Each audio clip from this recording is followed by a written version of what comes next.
Being in the Pacific Northwest, if you haven't been here, everything's overgrown, everything's saturated, there's nothing that can't grow here. And people just embrace that. And that's really what I wanted, sort of naturally, plant-wise, going on outside and working with Steven. I think he got that right away, because I wanted it lush.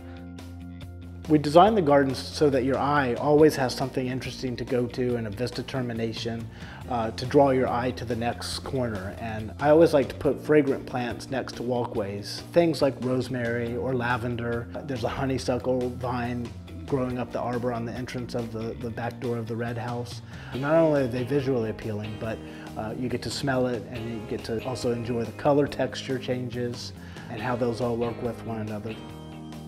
Inside the greenhouse, you'll find things that are very tender, things like tomatoes and basils, figs, things that would never work outside in the outdoors of a lot that's so close to the coast where you receive so much wind and salt spray.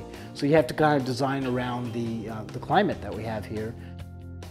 The red of the house really inspired me to design a whole row of plants that are all different sizes and scales that, when superimposed against the red backdrop of the casual board and batten siding of the twin structures that enter into the courtyard, they kind of have this really bright, impactful look. And it just is a great little way to take some of the outdoors and bring it in by having fresh flowers almost always at your disposal all throughout the seasons. I designed that garden so that even through the fall and even through the early summer, there's always something blooming.